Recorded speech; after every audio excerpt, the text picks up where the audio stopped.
Meanwhile, Prime Minister Narendra Modi will visit Kananaskis, Canada on June 16th and 17th to participate in the G7 summit at the invitation of Canadian Prime Minister Mark Carney. This marks his sixth straight appearance at the high-level gathering. He will engage in discussions with G7 leaders, outreach nations and global bodies on critical issues like energy security, AI technology and quantum advancements. The Prime Minister is also scheduled to hold key bilateral meetings on the sidelines of the summit. Megha Sharma, Senior Executive Editor at NewsX, joins us live for more. Megha, how significant is Prime Minister Modi's visit to Canada for the G7 summit? The Prime Minister, of course, has been invited by Canadian Prime Minister Mark Carney. Well, the relationship between Canada and India has been at its lowest ebb for the last 1.5 years. The invitation that has been sent by the Canadian Prime Minister Mark Carney to his Indian counterpart Narendra Modi is of a special importance because this is being viewed as an overture by Canada to improve these ties, to bring about a thaw in the relationship between Canada and India. And Prime Minister Narendra Modi has very graciously accepted that invite and is going to be arriving at the G7 Leaders Summit on 16th of June to participate in it. Now, the relationship between India and Canada deteriorated particularly during the time of Justin Trudeau's premiership of Canada. It all escalated and particularly nosedived after the Canadian leadership and the RCMP, the Royal Canadian Mounted Police, accused Indian government of orchestrating the assassination of a Khalistani terrorist, Hardeep Nijjar, on the Canadian soil. The Canadian Prime Minister, when questioned about his intention towards inviting Prime Minister Narendra Modi over this scandal that has played out over Hardeep Nijjar's killing, has very straightforwardly told the media that India is the most populous country of the world. India is the fourth largest economy of the world, and therefore its stature cannot be ignored, and it is required that the country has a position at the G7 Leaders Summit. He also went about saying that the enforcement agencies of Canada and India are cooperating in the Nijjar case. Before Prime Minister Narendra Modi was invited by Mark Carney, the latter gave a phone call to Prime Minister Narendra Modi. There was also a phone call that was exchanged between the Canadian Foreign Minister Anita Anand and the Indian Foreign Minister S. Jaishankar. And this once again shows the intent of the Canadian government to go to any lengths in a bid to explore a reset of ties between both the countries, which is much required, which is much required, keeping in mind that India and Canada trade people to people, and economic ties are essential not just for India but much more for Canada as well. Well, how do you think that a reset in ties can be achieved between both the countries?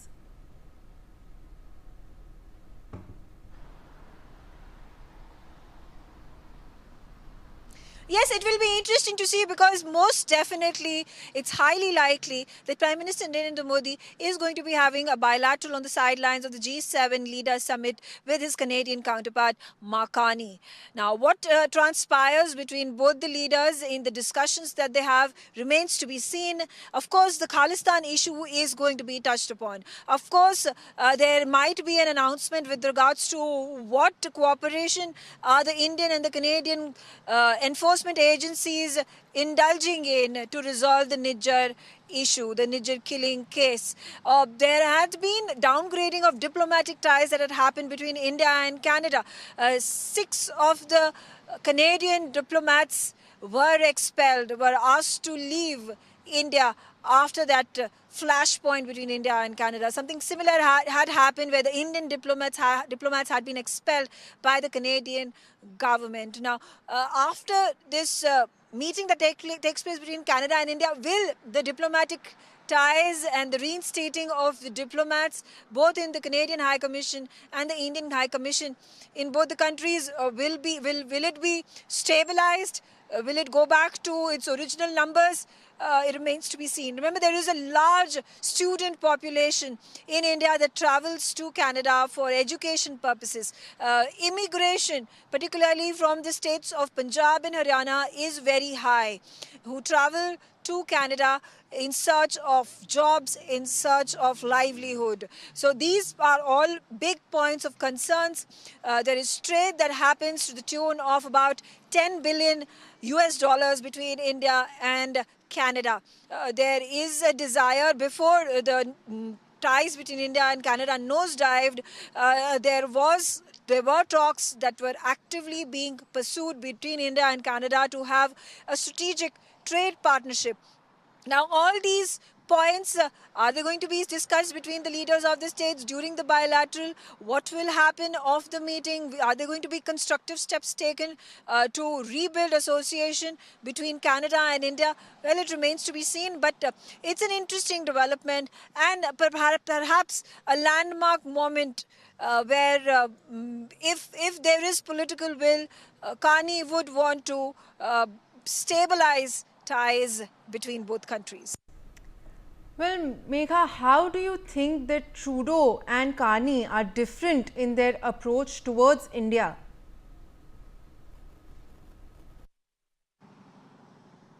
Well, we have already seen what a disastrous turn it took between India and Canada, trade ties, diplomatic ties, strategic relationship under Justin Trudeau.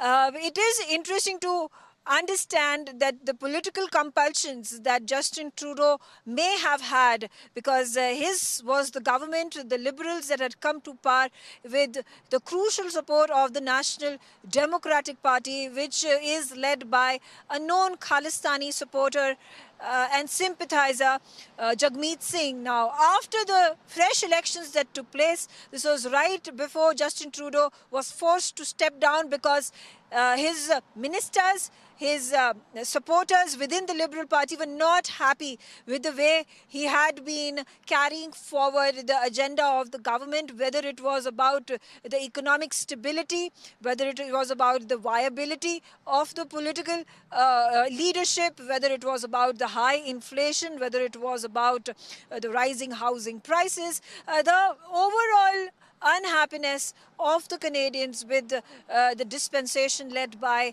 Justin Trudeau. Now, right after the name of Mark Carney was announced as the prime ministerial face of the Liberal Party, and of course with this turnaround that took place, because Liberals were not popular after Justin Trudeau's term as the Premier of Canada. Donald Trump, after his winning of the election in the second term, levied large-scale tariffs on Canada, and this was a turning point for the Liberal Party, which again gained reconnaissance and resonance with the Canadian people, Canadian natives. And there we saw that Mark Carney won the election, and the the position of the National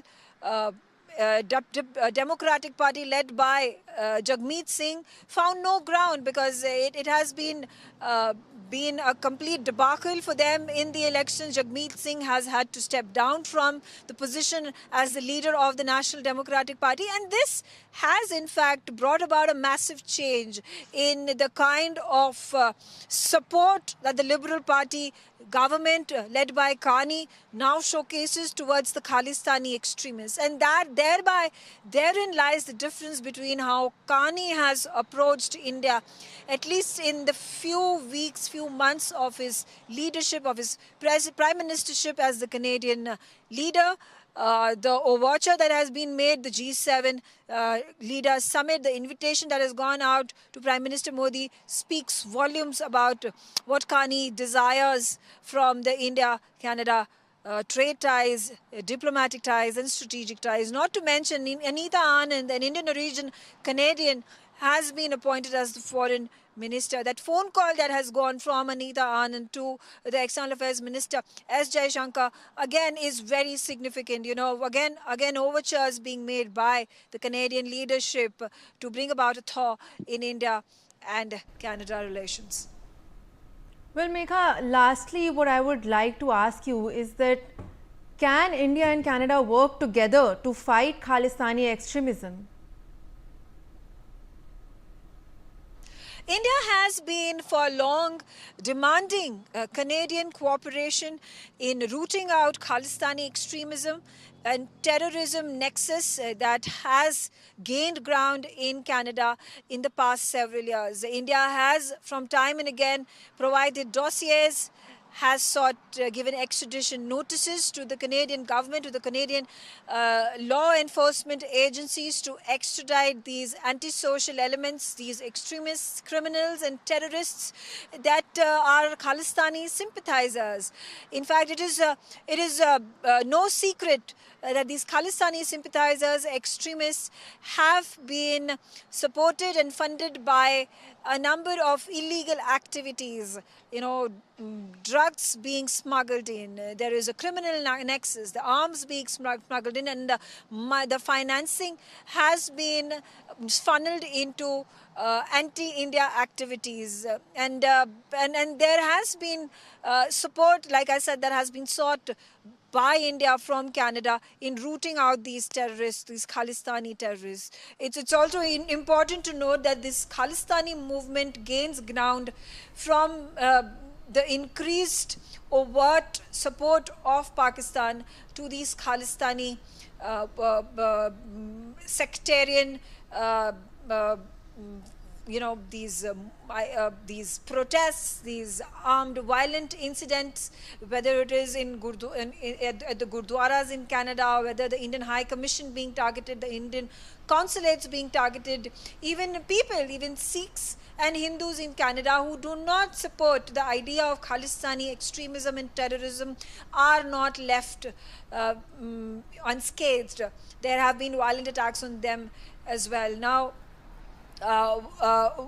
whether Mark Carney and his government are going to provide support to India, which has been a long drawn demand of India, remains to be seen.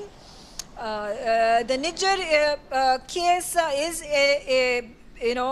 being resolved at this point of time by the enforcement agencies. There was in fact this recent case where Project Pelican, that was led by the law enforcement agencies of Canada, which were able to bust a multi-million dollar drug bust. The money that was being funneled into anti-India activities. And this has happened just in the last 72 hours. So this gives India a lot of hope that there can be a renewed push from the Canadian government to weed out the Khalistani extremism, a secessionist movement that has got nothing to do with India, but an origin of the terrorism and extremism that finds its roots in Pakistan and in Canada as well. Well, thank you so much, Megha, for joining us live as we take a look at the Prime Minister's visit to Canada for the G7 summit and what all this could mean for the ties between the two countries. Of course, as we take a look at Khalistani extremism that has been seeing a rise in Canada, with Prime Minister Mark Carney now coming to power in the country, it will be interesting to see how the ties between the two countries change and what all steps can be taken by Canada regarding the same.